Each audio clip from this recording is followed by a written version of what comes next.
Antes de começar, você acha que conhece Duro de Matar? Eu achava a mesma coisa, até descobrir o que aconteceu atrás das câmeras. E aí, tudo mudou. Porque esse filme é cheio de segredos. Segredos sobre os atores que recusaram. Segredos sobre acidentes reais durante as gravações. E segredos sobre um personagem secundário que quase não existiu e que acabou sendo a alma emocional de tudo. Fique até o final porque o último detalhe vai te deixar sem palavras. Welcome to the party, pal!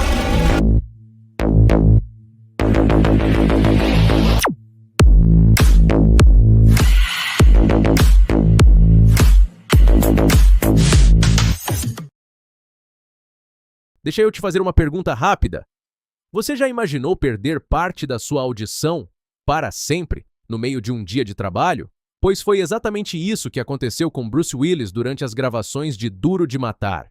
Na cena em que o personagem John McClane dispara uma arma debaixo de uma mesa.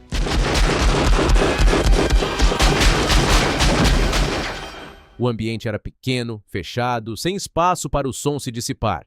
O estrondo foi tão brutal e tão concentrado que Bruce Willis perdeu parte da audição de um ouvido. E nunca mais recuperou. Tudo em nome do realismo. Tudo para que a cena parecesse verdadeira para você. Mas aqui vem o detalhe que vai te deixar de queixo caído. Porque Bruce Willis quase nem estava nesse filme. O papel de John McClane foi oferecido primeiro para Arnold Schwarzenegger. Ele recusou. Depois para Sylvester Stallone. Recusou também. Depois para Richard Gere. Recusa. E a lista não para por aí. Burt Reynolds também disse não. E tem um nome nessa lista que ninguém espera. Frank Sinatra. Sim, aquele mesmo. Sinatra foi consultado por uma questão contratual, porque ele havia estrelado outro filme baseado num livro do mesmo autor, Roderick Thorpe. Bruce Willis era literalmente a sexta opção do estúdio. A sexta. E todos recusavam pelo mesmo motivo. Achavam que a história era simples demais. Um policial sozinho, num prédio, contra terroristas. Ninguém via potencial nenhum nisso. Ninguém, exceto a história em si. E tem um detalhe a mais sobre como Willis entrou no projeto que é quase inacreditável. Em 1987, ele ainda estava gravando a série Moonlighting e achava que não teria tempo para fazer um filme. O estúdio estava desesperado. Mas aí, como ele mesmo contou, aconteceu um milagre. A atriz Sybil Shepherd engravidou. A série foi paralisada por 11 semanas. Exatamente o tempo necessário para ele gravar Duro de Matar. O acidente virou a porta. O imprevisto virou o destino. O estúdio teve que implorar para que Bruce Willis aceitasse o papel. E sabe o que é mais irônico nisso tudo? O que todo mundo considerava uma fraqueza do roteiro acabou sendo exatamente o que fez o filme se tornar um ícone, porque o herói não era um super-homem. Ele sentia dor, ele sangrava, ele ficava descalço em cima de cacos de vidro e xingava muito enquanto tentava sobreviver. Era humano demais, e foi isso que o mundo inteiro amou. Agora me faz um favor. Para tudo que você está fazendo e presta atenção nesse próximo detalhe, porque ele é perturbador de um jeito que você não espera. Alan Rickman, o brilhante ator que interpretou o vilão Hans Gruber, precisava gravar a cena da queda do prédio. O diretor combinou com ele. Vou contar até 3 e aí te soltamos. 1, 2, 3. Parece simples, certo? Só que o diretor deu a ordem no 1. Sem aviso, sem sinal. Alan Rickman foi solto muito antes do esperado. E aquela expressão de pânico e terror absoluto que você vê no rosto dele na cena, aquilo é 100% real. Não é atuação. É um ser humano genuinamente aterrorizado, caindo sem estar preparado. O cinema capturou um momento de medo verdadeiro e chamou de arte. E vale lembrar, era o primeiro papel de Alan Rickman no cinema. Ele tinha mais de 40 anos quando fez a estreia na tela grande e entrou para a história como um dos maiores vilões de todos os tempos. E os segredos não param nos atores, não. O icônico Nakatomi Plaza, o arranha-céu central de todo o filme, é na verdade a sede da própria 20th Century Fox, em Los Angeles.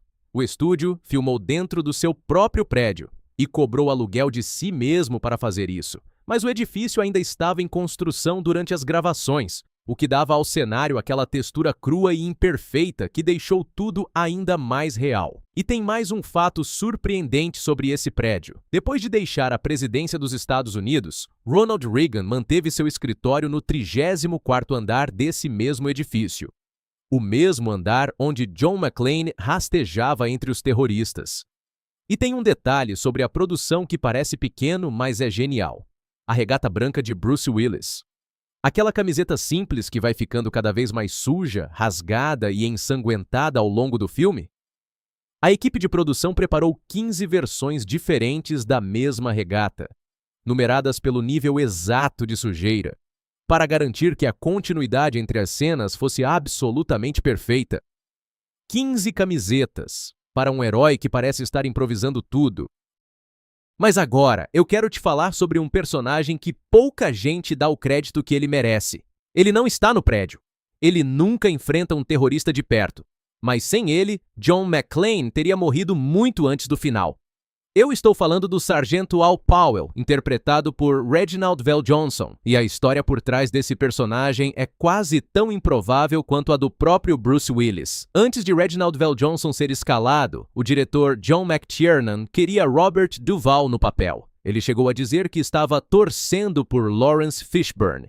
Gene Hackman chegou a ser contatado para o papel, mas um conflito de agenda o impediu de seguir em frente.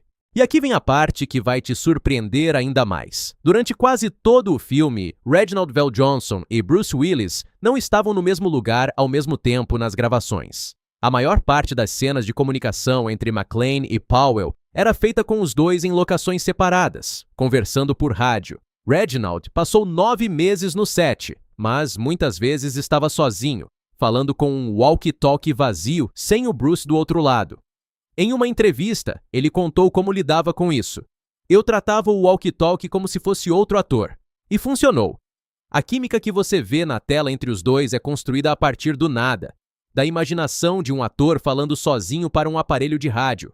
E aqui vem um dado que muita gente não sabe. O papel de Al Powell foi o grande trampolim na carreira de Reginald VelJohnson. Antes de Duro de Matar, ele tinha papéis pequeníssimos em Ghostbusters e Crocodile Dundee.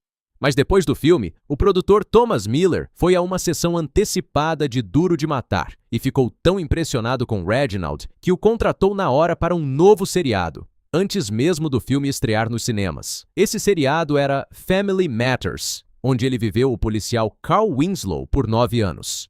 Duro de Matar não apenas lançou Bruce Willis no estrelato, lançou Reginald VelJohnson também. Thanks. No final, Duro de Matar faturou 140 milhões de dólares nas bilheterias mundiais com um orçamento de apenas 28 milhões. Mais do que o dinheiro, o filme redefiniu o que um herói de ação poderia ser. Não precisava ser invencível, não precisava ser perfeito, precisava ser humano o suficiente para você acreditar nele. Bruce Willis, a sexta opção, o cara que ficou surdo por um take. Alan Rickman, o estreante de 40 anos que caiu de verdade sem aviso. Reginald VelJohnson, o ator desconhecido escolhido por acaso numa tarde de audição. Nenhum deles era a escolha óbvia, e por isso, o filme é perfeito. E aí, agora que você sabe de tudo isso, de 0 a 10, qual é a sua nota para o primeiro Duro de Matar? Me conta aqui nos comentários. E eu preciso saber de uma coisa que divide opiniões até hoje. Você considera Duro de Matar um filme de Natal ou não? Porque esse debate nunca termina. Deixa a sua resposta aqui embaixo. Curte o vídeo se você ficou chocado com algum desses bastidores. E não esquece de se inscrever no canal, porque toda semana a gente traz os segredos que Hollywood não quer que você saiba.